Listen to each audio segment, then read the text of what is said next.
Hello, YouTubers. Today I'm going to talk about learning how to read Kibble bags.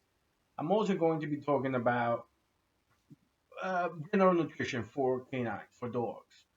Obviously, the couch dog is going to require less than an athletic working animal.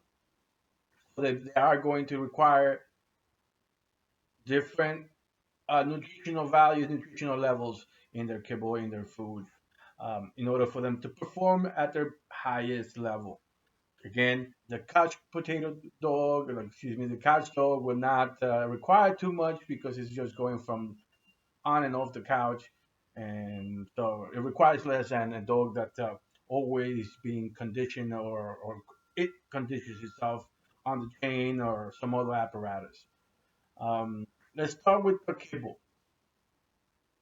Well, let's backtrack a little bit and let's talk about the different types of ways you can feed an animal or feed a dog. You can a uh, most people in the world will feed their pet dog the scraps, whatever they eat, they whatever's leftovers, they put it on the dog's plate. That usually would be fine. Again, because we're feeding them what we're eating, and consciously or subconsciously we are eating balanced diets.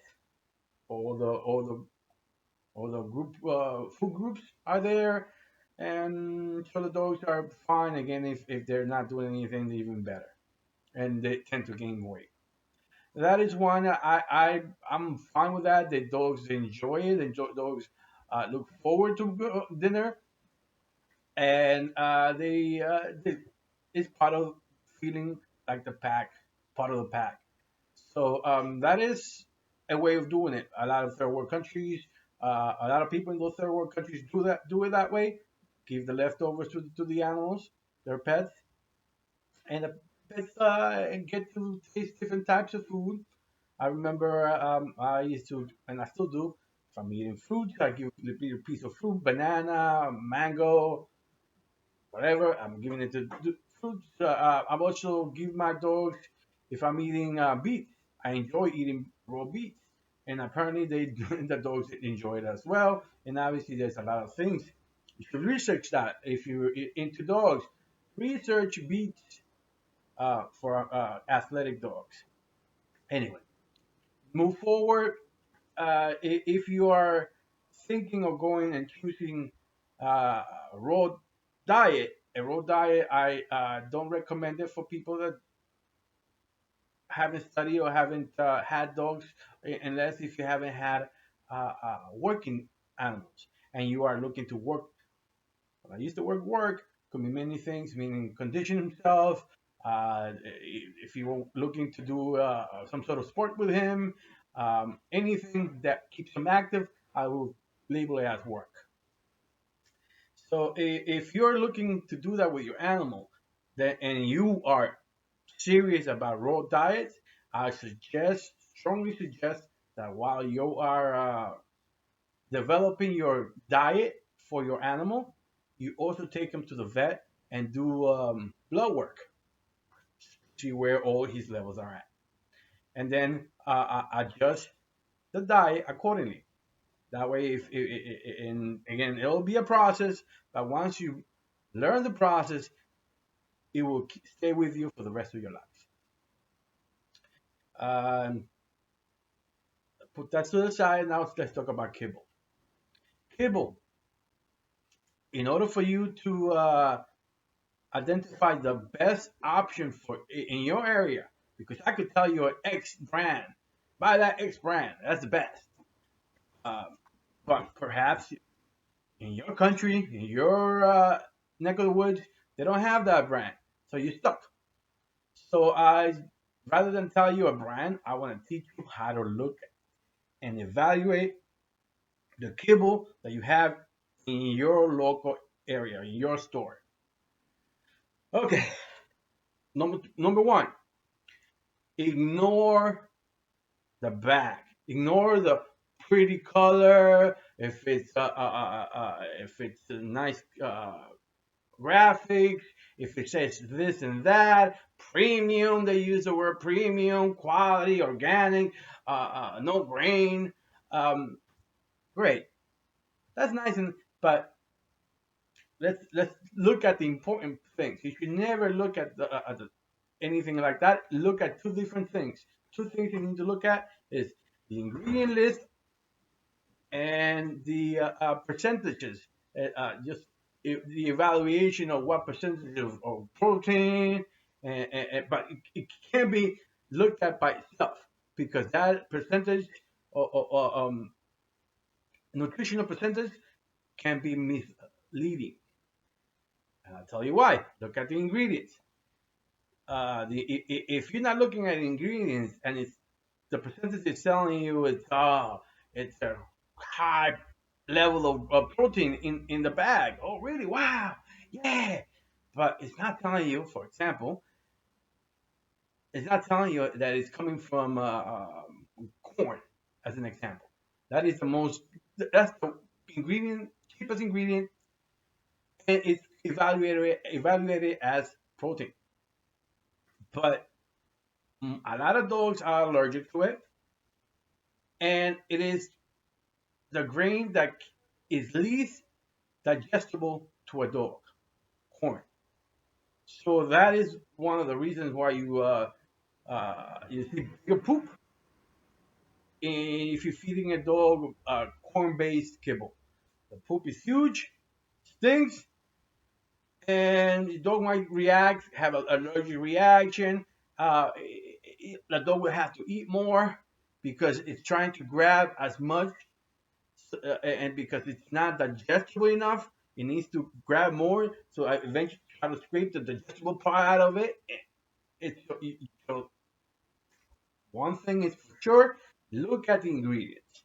Now let's talk about the ingredients because I think that is the key area in the cable that you should be concentrating on.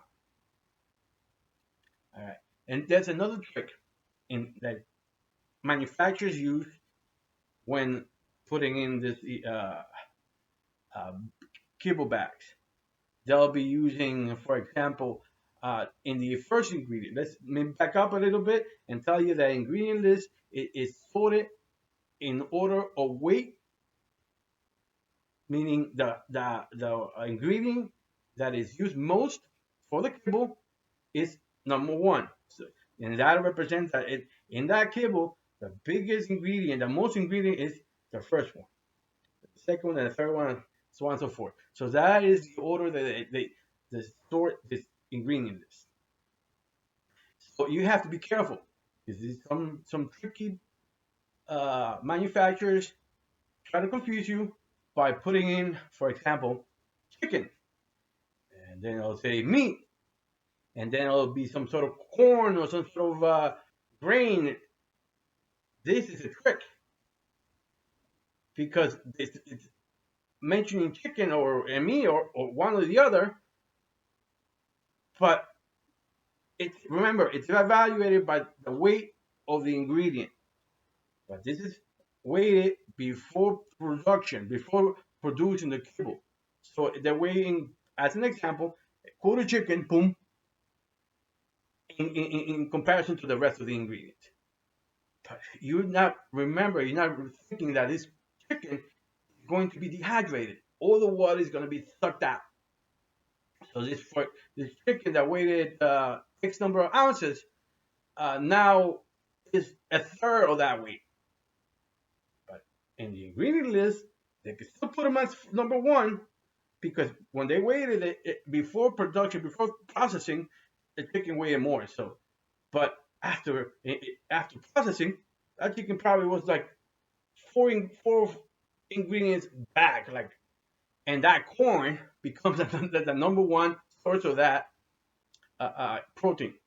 That's the trick. You are looking for what you should be looking for are meals. Anything that ends with a meal, like chicken meal, beef meal.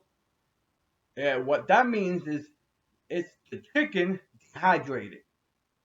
They call it a meal. They use the word meal. They dehydrate chicken is a chicken meal. Dehydrated meat is meal. So if those ingredients, and there should be, the first two ingredients, first two, three ingredients should be meals, meals, meals. You're in a good, and you're looking at a good kibble. Now, how do you know when to stop looking at the ingredients? Because how small can you get to? Look for the starch.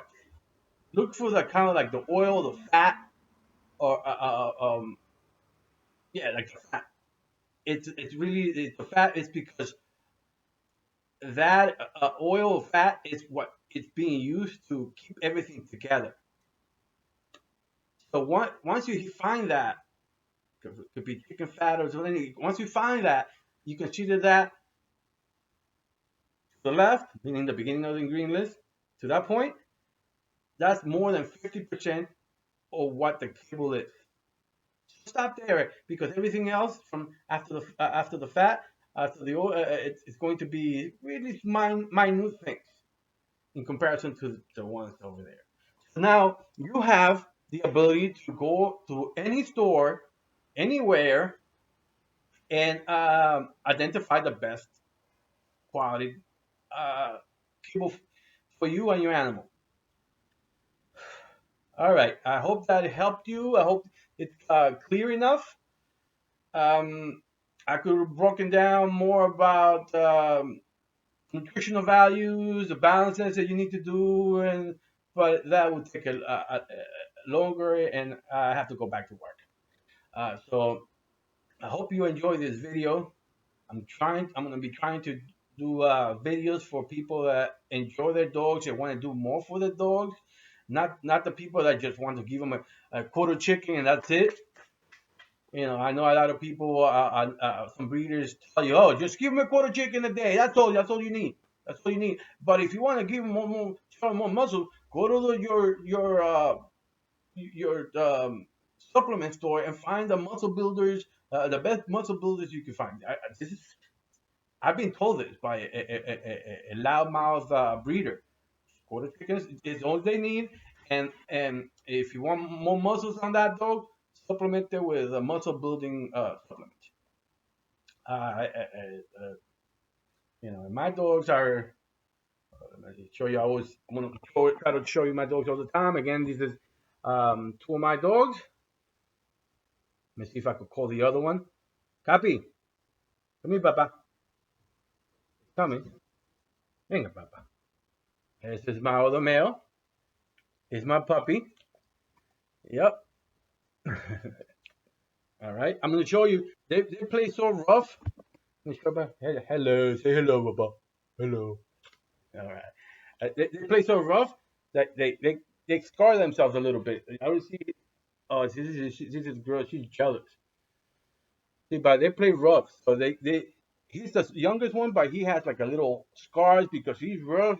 I can't even show you right here. He has like two puncture wounds. So people eventually going to think, oh, I'll fight these dogs, but I'm not. They just play so rough. I found those two a puncture wound right here, but deep enough that it's going to leave a scar. Actually, he has two. She has another one. She has one here. Right?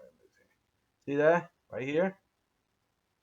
But I mean, in in the years, she'll probably get more little scars playing like that. But anyway, that is not the point of the video. The video was to help you identify people in your area. Thank you. And wait, one thing. I'm going to always say this: love your dogs and do your dogs right. Thank you.